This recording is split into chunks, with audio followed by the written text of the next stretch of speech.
introduce to you the man of the hour, Tony. Hello and welcome back to At the Gates. I am Tony, your host, and today I think I am going solo again. I am at Coliseum, home of the Oakland Athletics, who are taking on the Houston Astros. This is the second time that I have seen the Astros, and both in different stadiums, and both not in their home stadium nor my home stadium. I don't know what that says about me, but I do enjoy the Astros, and it's kind of weird, especially because the stadiums aren't really next to each other. They are on their West Coast swing, but the stadiums are a little bit over 800 miles apart, so it's not like it's just across the Bay Area or something like that. I'm looking forward to this, not so much for the stadium itself, because I think we all know what the stadium is like, but like I said in the last podcast, I'm excited to see Trevor Plouffe yet again. It's going to be weird seeing him in a non-Twins uniform, but I've seen some photos already from spring training and from some of the highlights of the regular season already, and it's not as shocking as what I thought it would be. Looks all right in it. I would still like the Twins colors on him, but it's good for him and his family because they can be much closer to home, and it's good for me because it brought me out here to see the wonderful West Coast and take in some baseball games. Oddly enough, we'll talk about baseballs right away. I'm on the board. I'm saying this at about 3:30 p.m., so that is an hour and a half before gates even open, which is 2 hours before game time. I found it about a half hour ago as I was putting away my bike on the bike rack. I look over, and I'm pretty sure that it was from one of the carts that's racing around on the outside, the carts that probably go inside the stadium and help the grounds crew and stuff, but there was a ball just lying in the road, and no one else seemed to see it. I went over, picked it up, and then I was like, well, I should take a picture of it. Put it right back down, took a photo of it, and if you look on the blog, Plouffe's new hairdo MLB.wordpress.com, you'll be able to see that picture among many others, I'm sure, from today, but the streak is alive, and I'm not even in the stadium yet, so it feels really, really, really good to have that done and over with. If I can continue the streak of gamers, that would be pretty fantastic. I think I have a good shot. I'm the first row right above the A's dugout, and hopefully Plouffe gets a ball to end an inning and might throw it up to me. I have that to look forward to, or I have another ticket, because tickets were cheap and because I wanted to kind of get the best of both worlds. It is the first row right behind the Astros bullpen, so if after I get a third out ball from the athletic side, maybe I can go down to where Javier and Carlos are and see if maybe one of the balls, a foul ball, rolls down there, I can scoop that up from them. Not guaranteeing that I can do both or that I even get one, but the odds of that are much better than having, say, a 300 level ticket, which this is the first day that they took the tarp off of the 300 level in quite some time, in many years.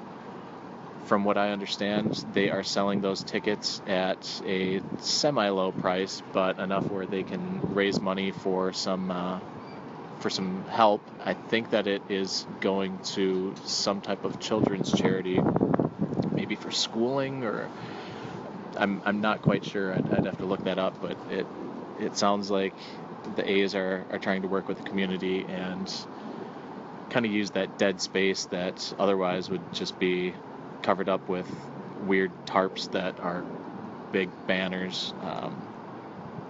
I'm somewhat familiar with that just because at the Metrodome they had the huge baggies in the upper deck, and mainly like the right center field area, and that's where they had the Twins Hall of Fame. So they had big pictures of each retired number and the player. It was all right, but at the same time, it's just, that it's this dead space that they're having to cover up, and basically plastering some type of picture on there just so it doesn't look like dead space. But it's kind of the downfall of having a bad stadium. Hopefully in the next couple of years, Oakland can get a new one. I already talked to an A's employee as I was walking the concourse area out here, or not concourse, but plaza area in between Oracle Center and O.co, and she was saying that it sounds like in the next couple years they should be able to finalize one. Take that with a grain of salt because I have no clue how high up she was, and it's probably just optimistic thinking, but still, I want to believe them. I think their slogan right now is kind of great on kind of two levels. On one level, it just energizes the community, especially when you don't have the best stadium and lately not the best team. The slogan is rooted in Oakland. That helps. It at least ties you to the community and hopefully gets them to rally around you, and it can help when it comes to negotiating times, and if they start to request public funds, maybe you won over a little bit more of the public, because for the last few years your campaign has basically been saying, yes, we are tied down to Oakland, we don't want to go anywhere else. And then since they share a home with the Raiders, the second thing that I find more humorous with that rooted in Oakland is it's kind of a big middle finger to the Raiders, like, hey, we're in this for the long haul, we're tied to this, even if it's a terrible stadium, you guys aren't, get out of our stadium. It sounds like if it's like a municipal board or whatever that controls the stadium, it sounds like they really want the Raiders out sooner rather than later. I think that they're trying to basically throw everything at them in hopes that one of the accusations sticks and is enough to break the contract that they have. But I think that that's going to be tough to do. But I keep saying but a lot. The big news today is not so much baseball, and it is football, which I don't really particularly care for, as I haven't watched a game for like 3 years. But caught myself. It is that Marshawn Lynch, an Oakland area, Bay Area native, is coming back to play for the Raiders next year, as long as the Seahawks basically grant him and the Raiders the ability to sign a contract with them. I'm sure it'll be some type of small trade. They'll get maybe a late round pick or something like that, or some cash or some type of considerations, but since he's still tied down technically to their contract, it has to be finalized by the Seahawks. But it looks like Marshawn Lynch beast mode is coming back to the Raiders, and I've kind of struggled with that, because if I'm in Marshawn Lynch's boots, yeah, I want to come back and play for my hometown, and it would be really cool, especially to give back to the fans, give back to the community, and just kind of say that you were able to play for your hometown team. But at the same time, that hometown team already has said, we're not going to stay here, and we're moving to Vegas because we care about the money more. So really, do you want to reward that organization for treating your fans and kind of their legacy as well as your potential legacy, treating that with no regard? I don't know what I would do if I was in a similar situation. If somehow I was lucky enough to sign a contract with the Twins, knowing that in a year or two they're leaving, I'm in a different position because I've never played the game, and it would just be a dream come true to suit up for any team. If I had the long history of playing a longer career and to come out of retirement for a team like that, I'd be hesitant. I don't know. But that's football. That doesn't really matter. That's that concussion ball. That's the immoral ball. That's me on my high horse. The other thing that I noticed about O.co that is actually kind of nice looking is the purple flowers here. There are some purple flowers that are just on the hill right by outside of Gate D. When you're looking at the stadium, they're on your left-hand side. They're probably some type of just seasonal spring flower that pops up here, but that at least looks pretty. It's not like the tire fires and other skunk and bad weed smells that kind of pollute the area around it. I biked here today, and it was a couple mile bike ride, but when I got closer on Coliseum Way, just so nasty. It's gross. The smells, the look, just dingy. I think I can figure out why the Warriors are moving, because it doesn't really suit a championship team to, especially when the name of your building, at least for the Athletics, shares that kind of look and feel and grossness attached to its name, because all along when it says Coliseum Way, you know that it's talking about O.co, and by way of association, those nasty ass smells, the dingy, sketchy areas, that gets tied in with Coliseum, that gets tied in with the A's, that gets tied in with your brand. It just, I'm not saying that really plays into how the Coliseum is perceived, because the Coliseum is just bad anyways, but it certainly doesn't help.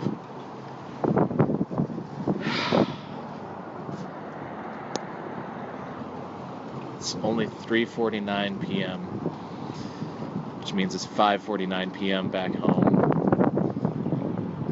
I am thirsty. I would do anything right now for a bottle of water, and supposedly there's supposed to be some food trucks coming over. I haven't seen them yet, and I just want something to drink. There's no one at the gates yet. No real shocker, just because attendance here sounds like it's not the best. Although, now that they opened up the upper deck, I'm guessing that will inflate the attendance a bit, but not actually when it comes to ball hawking and trying to go for baseballs and probably even autographs and stuff. It's not really going to affect that, because I'm guessing that a lot of those cheaper tickets are something where people show up for right before game time, maybe for a few innings. I know David said that the crowd on opening day was pretty loyal and pretty hardcore about their team, but I just don't see how that many in the upper deck would really partake in the pregame festivities, at least. So if anything, it makes stats for when you catch baseballs and log them on mygameballs.com, makes those stats look a lot better. if that's something that you care about. I'm going to go back to yesterday, talk about the Giants game a little bit, because after I got home, I just kind of wanted to know where my 7 spot stood when it comes to games at AT&T Park. So I looked at each individual game. There weren't a ton logged because there's not many regulars that go to AT&T Park, mainly because it's a tough park and expensive, and quite honestly, it's just not really associated with mygameballs.com very much. But from what I saw, I felt pretty good because I went back a few years and my 7 spot was tied for first until I think I got to maybe 2012 or so. Then there was an 11, and then back in, I don't know how far back, but there was another 11 spot that was put up years before that, and then that's it. So there were a bunch of 7s and 2 11s, so that means that I am somehow tied for third place for third best game ever at AT&T Park. I'll admit that I got super lucky because 3 of those were Easter eggs that I was able to get within the first 2 minutes of the gates opening. It really helped being the first one down there. But part of it was I played the benches quite well. I didn't really want to get involved in the outfield areas at all because it was super crowded and those people knew what they were doing, and I wanted to play a bit more relaxed, kind of like what I was saying before, even at the Mariners and stuff. When I'm at a new park, I'm not going to go full out. I want to take in more of the sight lines. I want to take in and be a little bit more safe with my body and just not have that anxiety and trying to do too much. Then after the first half inning, my tickets were right behind home plate, and you could see me on the game pretty much the entire game whenever they focused on the pitcher and batter combo, and it was those were super nice seats. But after the first half inning, I decided to take a trip and just kind of walk the entire stadium. I don't always do that with new stadiums, but I felt like when I'm at what could conceivably be the nicest stadium in the league, I felt like I owed it to myself to take the time to look, and I knew that I wasn't in a position to get a third out toss-up because you don't get those right behind home. So I just kind of walked around, did the right away. I'm trying to think. I went over up to the 200 level and just kind of took a look around up there. It was really nice. I actually got really close to a foul ball. If I would have been 30 seconds delayed, I would have had it. But I walked past that spot, started taking a picture. Foul ball was hit to my right, and no more than probably 150 feet over, right where I was 30 seconds before. That's where it went. But I'm not kicking myself because later on I got that gamer tossed up by the ball boy after the game, so I'm okay. But from there, from the 200 level, then went up to the 300 level, went basically from left field all the way over to right, taking a few pictures along the way. Then went back downstairs, went to the main concourse area, walked, kind of took a look at what it was like over in left field, then went over to the right field area and watched probably about a half inning from out there, and just really taking my time to look out in the Bay Area, out in the harbor, see if there was no kayaks, so I didn't see McCovey Cove Dave. but it was just really cool to see how unique that was, that you could see water right behind the ballpark. And took in a little bit of baseball from there, then went back to my seat, and by that time I think it was probably 5th or maybe even 6th inning, and just kind of ended up staying right there. And where I was, that was exactly where the umpires walked by after the game. Tried to get one, was denied because the umpire only had one ball, which was a bummer. But then afterwards, I had been motioning kind of towards the Giants ball boy and kind of playfully throwing up my glove in between innings and stuff, and he caught his attention maybe in the 8th inning or so, and kind of gave him like the sign for one ball, please, and he raised up a 1, and I was like, well, maybe that helps. So then after the game, I went over to the dugout, and he was putting away the stuff, grabbed a ball because there was a little kid right in front, and that's when I said, how about a ball for the big glove?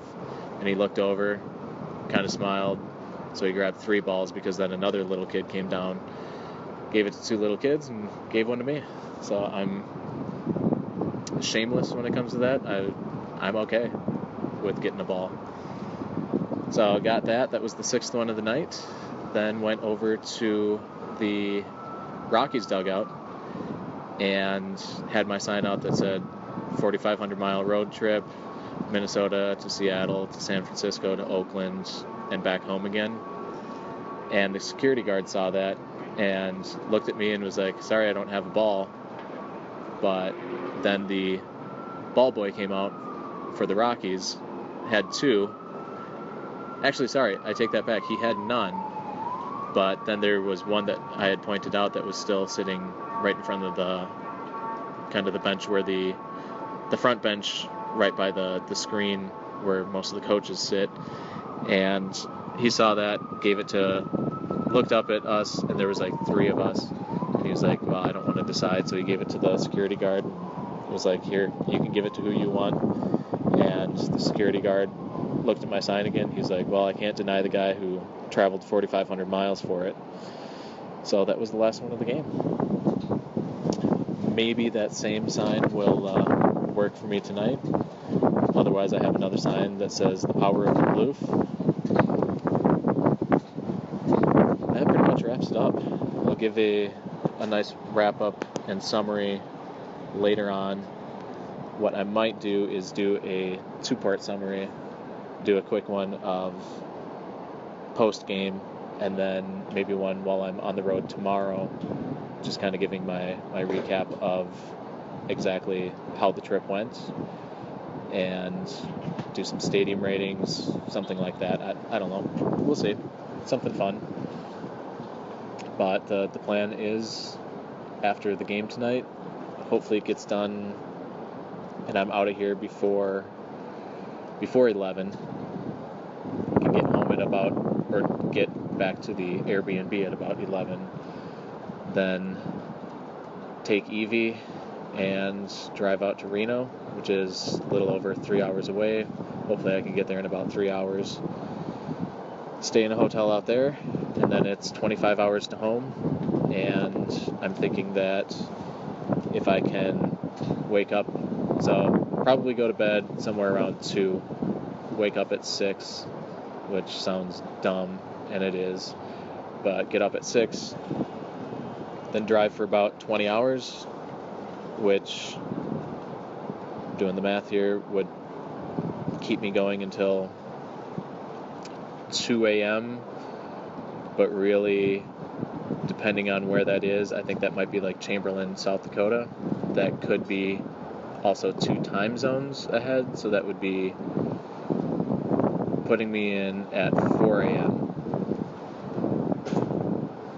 and then sleeping for a couple hours there.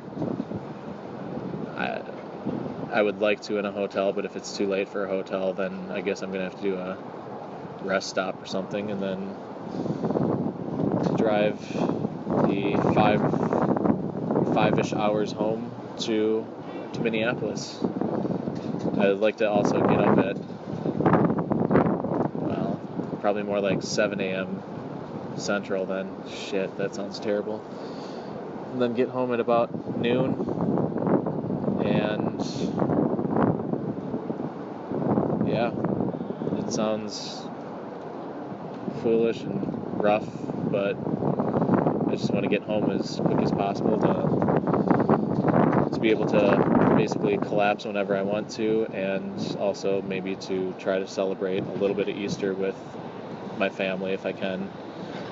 Feel kind of bad because when I made these plans I didn't even realize that it was Easter, but so be it. I'm already out here. Can't let that anxiety get to me. But next time you hear me, I will hopefully have caught a couple additional balls. Hopefully got to say a quick few words to Plouffe and maybe even see him slap a dong. So here's Tony with the recap now. It's Tony again, and I am not at a baseball game, not at the gates, but I am going to do the recap.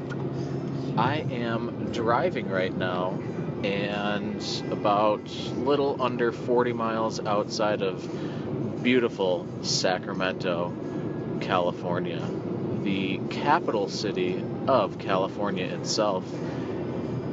It is just, let's see, it is 12:14, so technically it is Saturday. So that is 12:14 a.m. I should be getting into Reno at about 3 a.m. That's Pacific time. So that'll be like 5 a.m. back at home time in the central daylight savings time.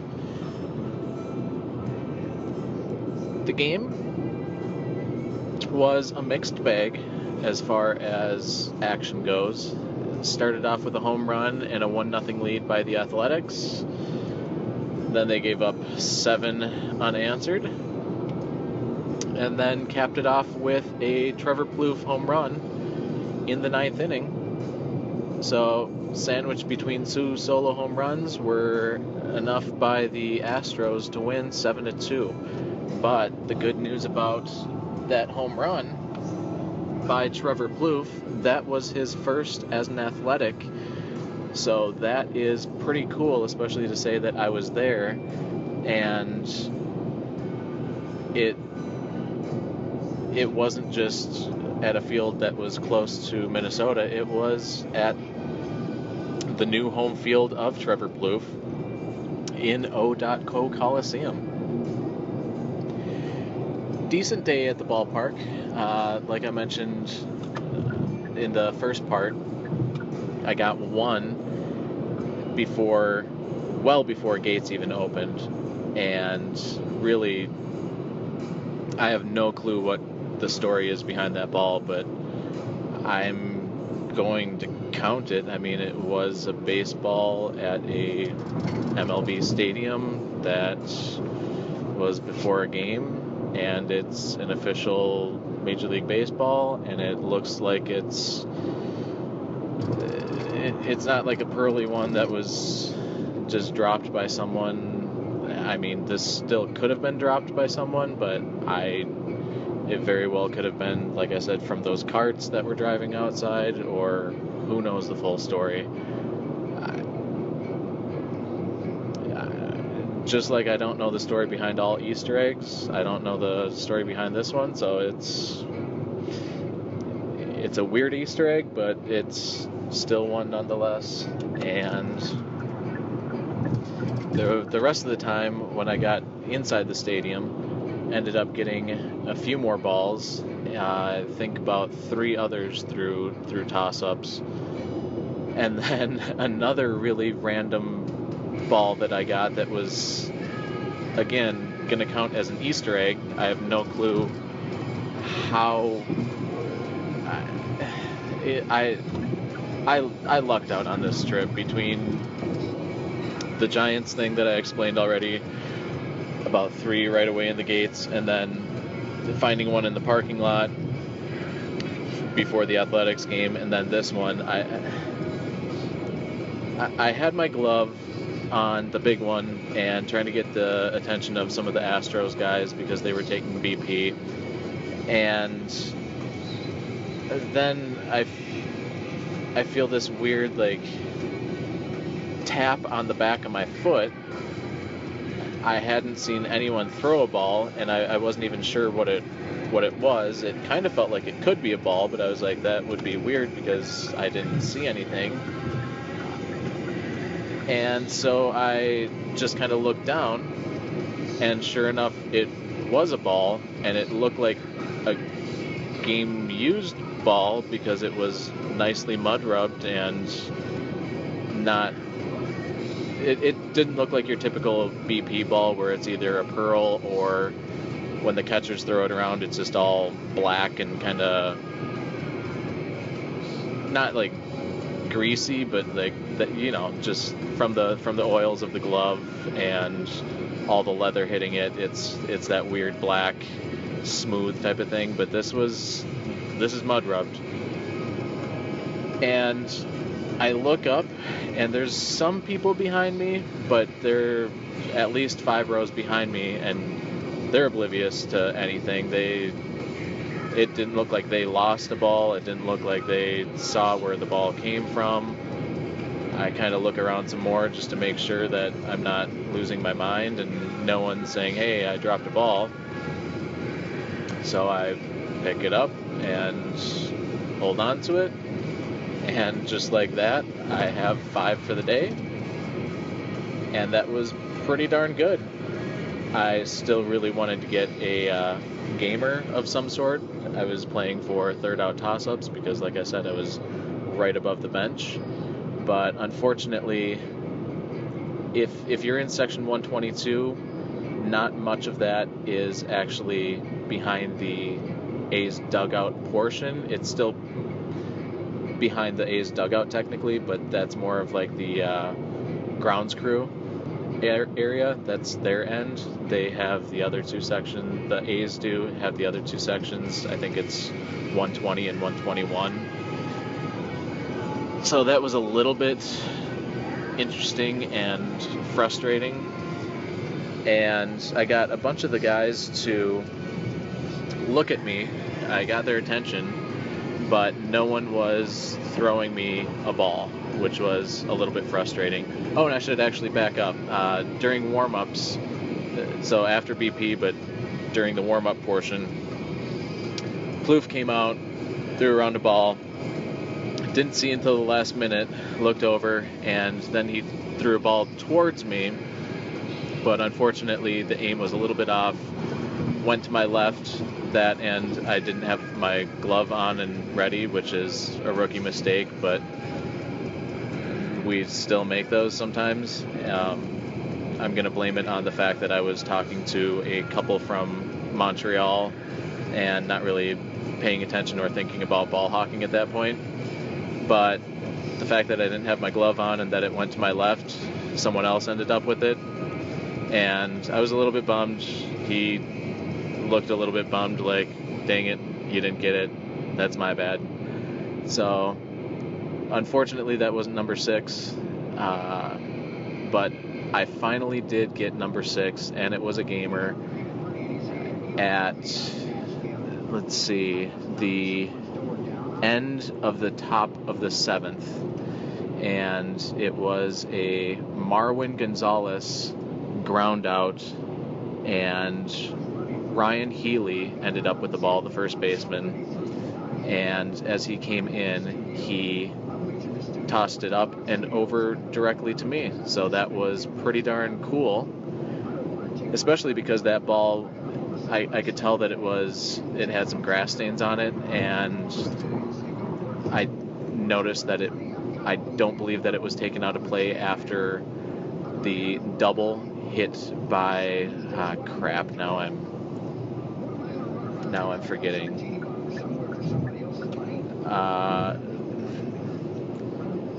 There was an Brian McCann. Brian McCann hit a double that was a 2 RBI double right before Marwin Gonzalez, and I believe that is the ball as well.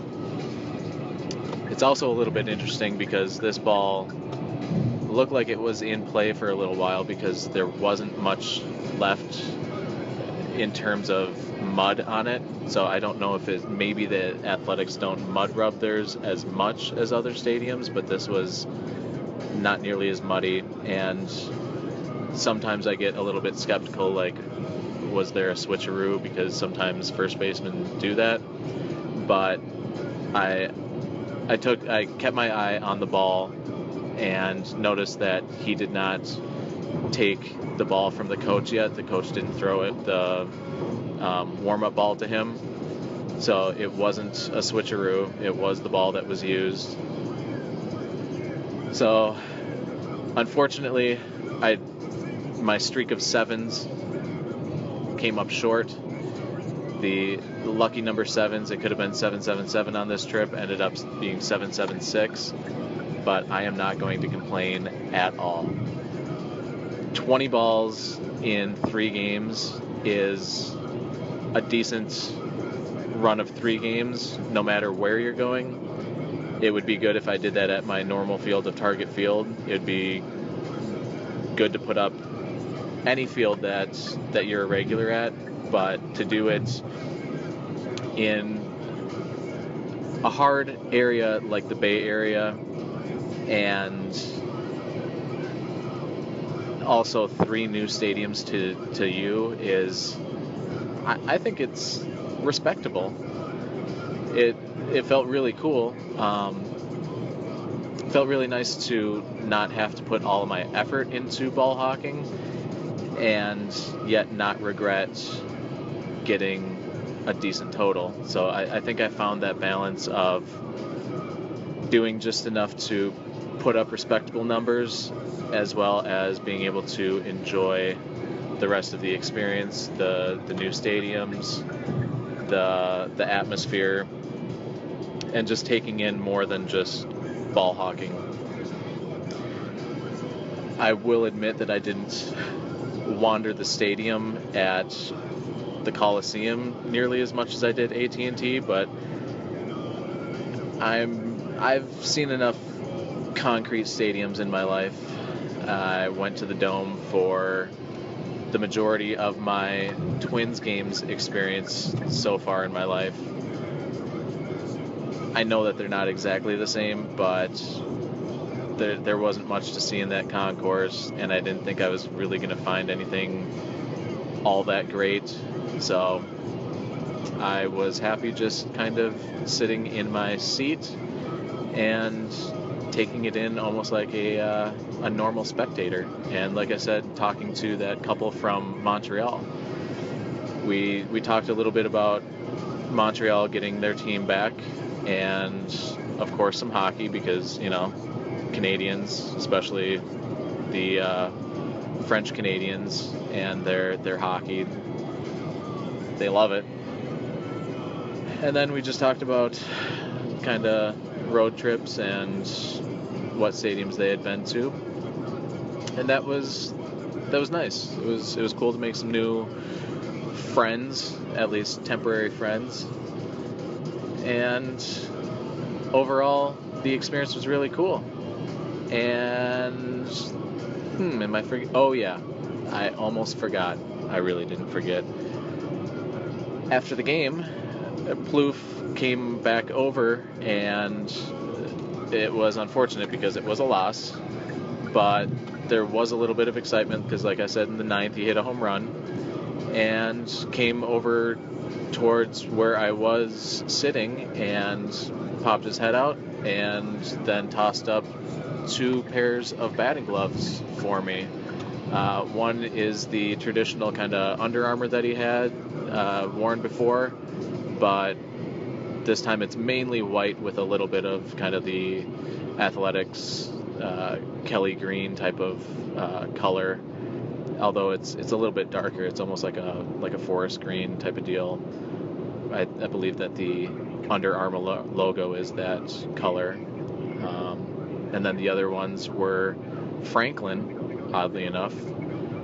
But I believe that those are the ones that he used to hit that his first home run as an Athletic. So that is pretty cool to have in the collection now.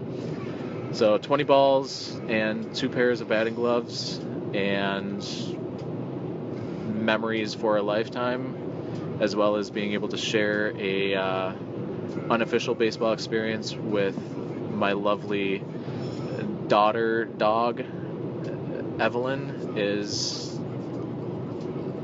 a trip well worth it. I'm not looking forward to this drive. I'm also not looking forward to the work that has been piling up for sure, especially because it was already piling up and things were hitting the fan, not necessarily on my end, but still things that I knew that I would have to come back and correct for and build for some month-end processes that I won't bore you with, but it's the anxiety of coming back has been pretty heavy, but I think when I can put that to bed when I get home after a few days and put that behind me, then I can kind of look at this a little bit more clear-eyed and a little bit more fondly, and probably wish that I was back in the Bay Area. I think now would be probably a good time to talk about stadium experiences and try to... I won't get too in-depth and rate them compared to other stadiums and try to place them, because quite honestly I can't remember exactly all the stadiums off the top of my head that I've been to, so I can't be like, oh, it's my 4th favorite. But I will say that I think I mentioned it before with the Giants at AT&T Park. If I could separate the history and nostalgia and all of that non-physical stuff from ballparks, AT&T might very well be the best park in Major League Baseball that I've seen, at least. And there's not many that I've heard that can rival it that I have left on the list, quite honestly. I mean, Fenway and Wrigley, those are heavy hitters, but those are also heavy hitters because they've been around for over 100 years. They are beautiful, they have their quirks, but then you compare it to this ballpark that's only 17 years old that somehow rivals that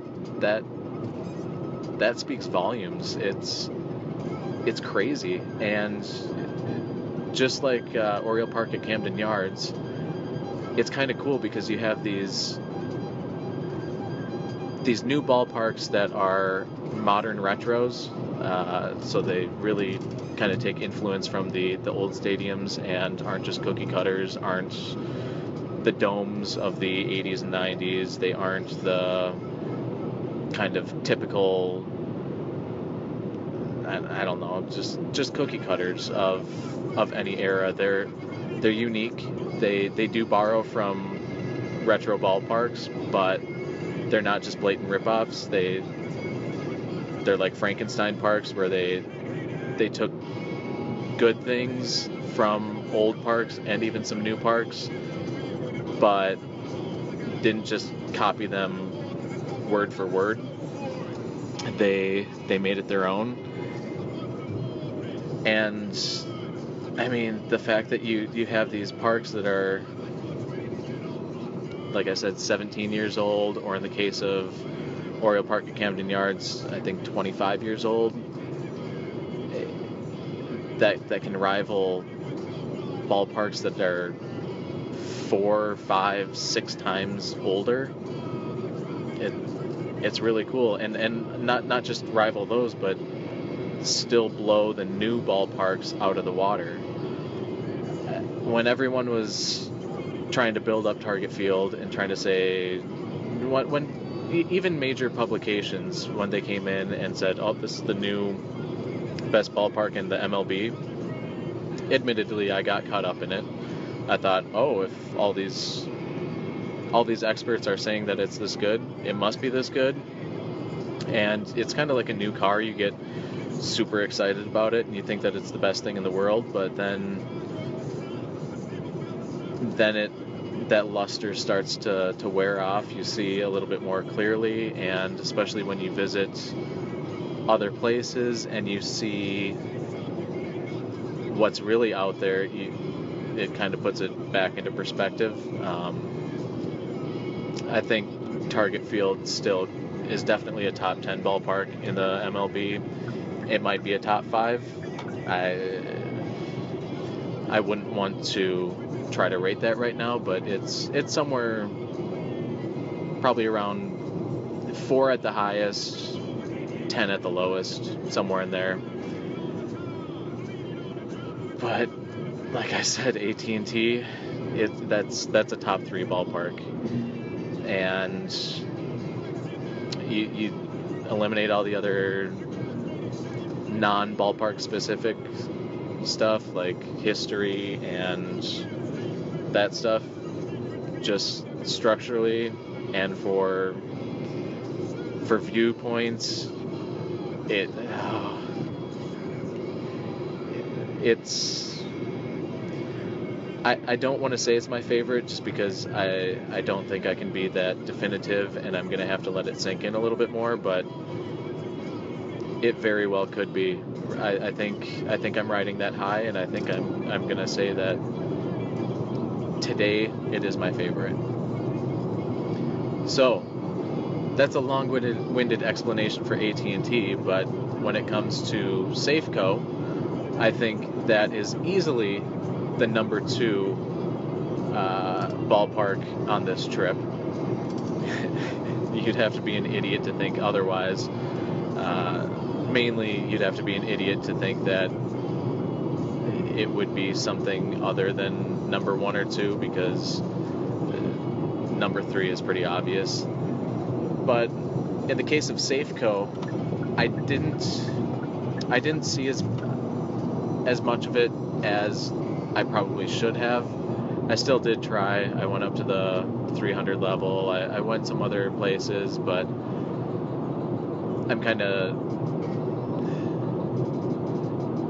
I'm not kicking myself too much, but it's kind of like Minute Maid Park, where I think I would like to go. It gave me an excuse to go back.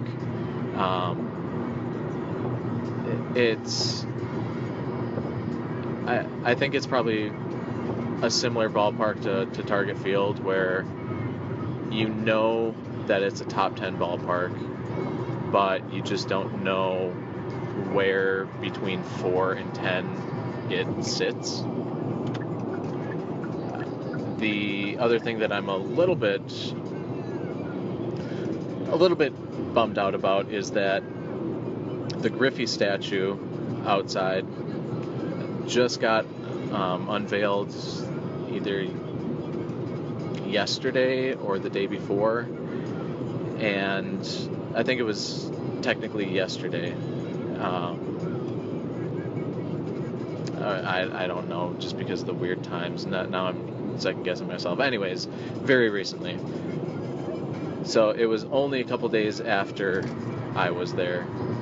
I don't think that would push it over the edge, because quite honestly, statues outside of stadiums rarely get me that super excited. I think the Giants did a really nice job, but even then, the statues weren't a make it or break it type of deal.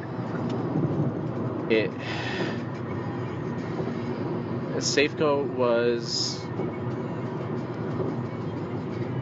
I can see where good photographers and the right settings would allow you to...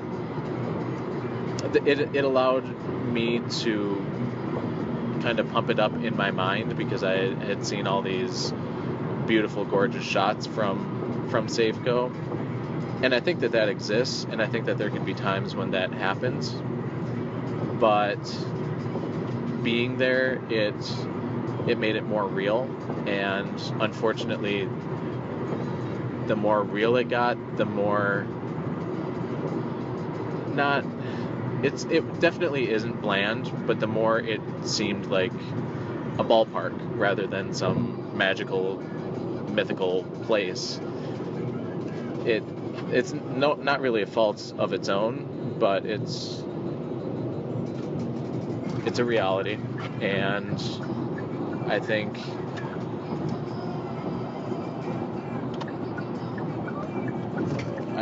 that's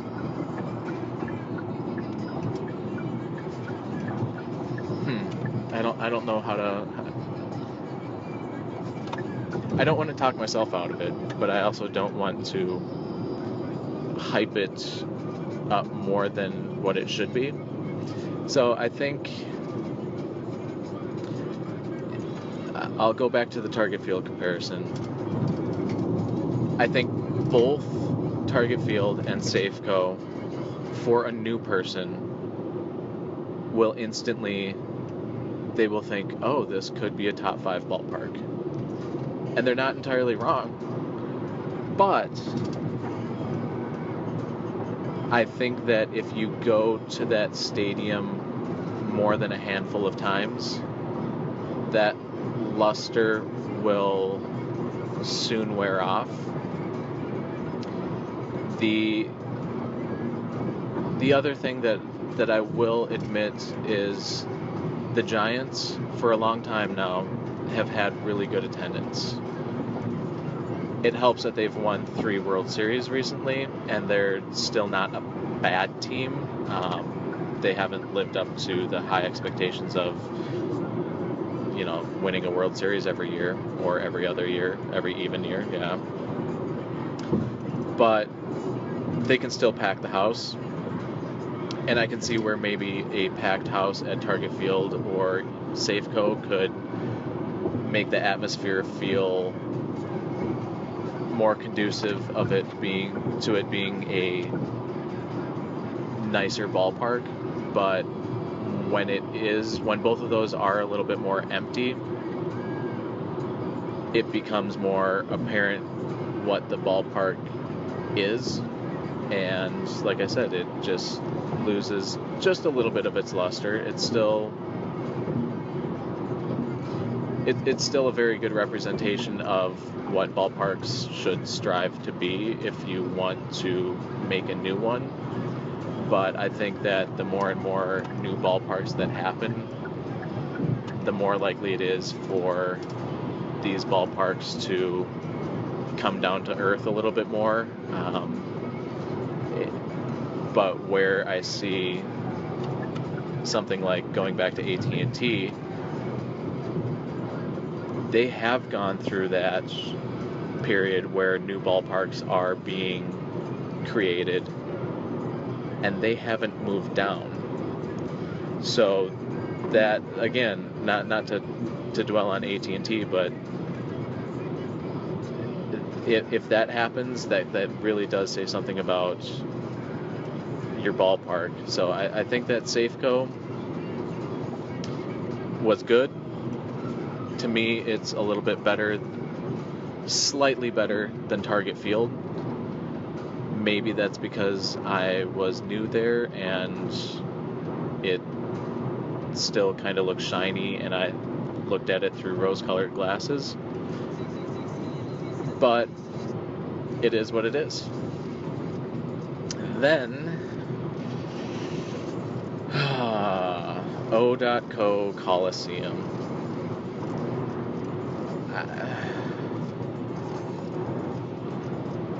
I hope it's not around very much longer.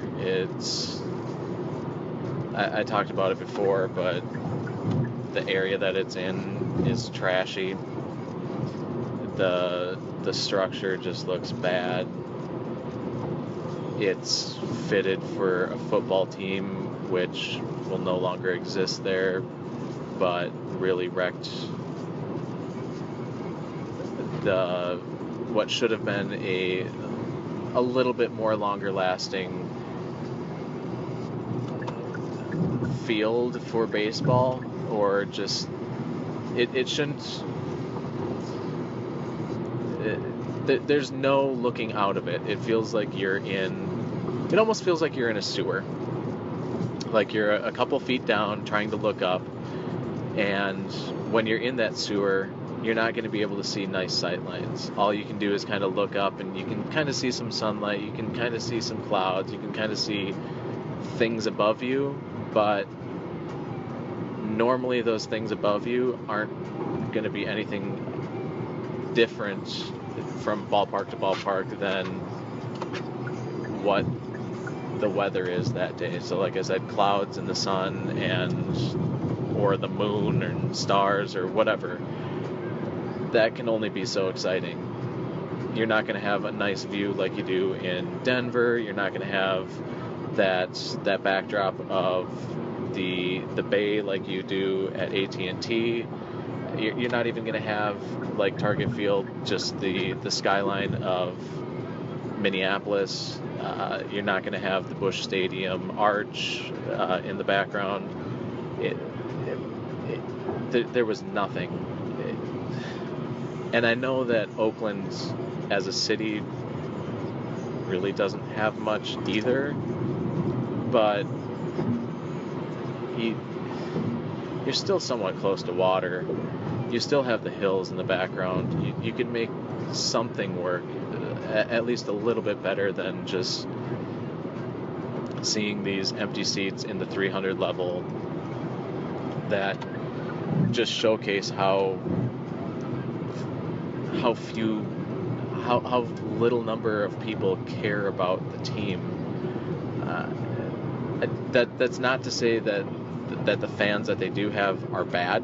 I think they actually do have some of the most loyal and diehard fans in baseball, especially the way that they go through players. You can't get attached to too many players. I know that there's a lot of fan favorites there, but not many A's, especially in recent history, have kept just the Athletics uniform their entire career. I got to see it today with Josh Reddick as he got a standing ovation when he came back with the Astros today. They even played the walk-up music Careless Whisper for him, which was pretty cool because there's not many opposing players that get a walk-ups song when they are, like I said, a visitor at a ballpark. But because he was a fan favorite and because that was kind of a unique song and made people laugh, they did it for his first at-bat. So I think the A's fans will latch on to their team because that's the only identity that they can keep for good. I do know that they make some friends with the players that they do have currently and keep them close even when they go on to different teams, but they don't get attached like they do in New York with like Jeter or Rivera or any of those type of guys where you could hypothetically keep that player for their entire career.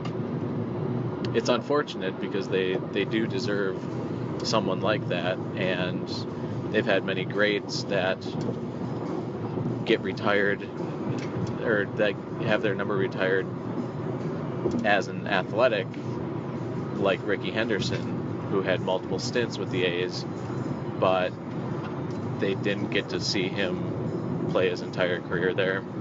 And I think that starts to hurt over time, at least for me, because you know that it's a business, so you know that you're going to lose some players, even good players, even fan favorites, but when you're not able to hold on to even one, it's a little disheartening. And I mean, I like I said, I will commend the A's fans because they were getting blown out of the water. Like I said, final score of 7-2, and the fans that did show up stayed until the end of the game for the most part, and their outfield fans were loud, beating the drum, and kept things going throughout the entire game. But they don't always have a good product, and I think that there's a lot of argument to be made that new stadiums help you, for whatever reason, compete. And they have a dump. They have a ownership that has their hands tied, or at least just won't budge, and they still show up. So good for A's fans. I don't want to get too far in the wormhole, but I do know that for a while they were one of the lowest payrolls, which meant that they were also, since they were a small market, they were getting a kickback from the league and getting some of the revenue sharing. But the league basically noticed that even though that they were getting all this revenue sharing money, they weren't putting it back into their roster.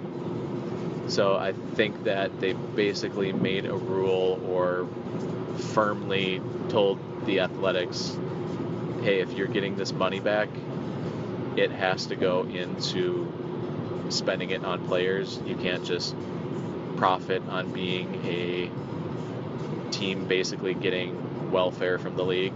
That's not how it goes. You can't just pocket that money. You actually have to spend it on the goods that should then take you out of revenue sharing, because in a perfect world we wouldn't have to have it, because we want all the teams to be competitive and spending similar amounts, because that makes it more evenly balanced and whatever. But there is that to be said, so I think that there's a little bit of shady ownership going on, but who knows. I tried to do an informal poll of some of the A's fans that I had talked to and met, and just kind of asked them, do they think that the new stadium will be built? And pretty much everyone said yes. A few people said, I don't know, but no one came out and said no.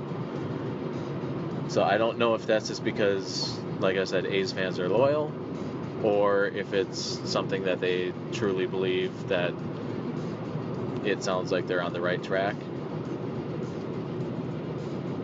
I hope they get it. I can't stress that enough. I think I've stressed that AT&T is amazing, and I think I've stressed that O.co is the opposite. It's unfortunate that they're only separated by a few miles.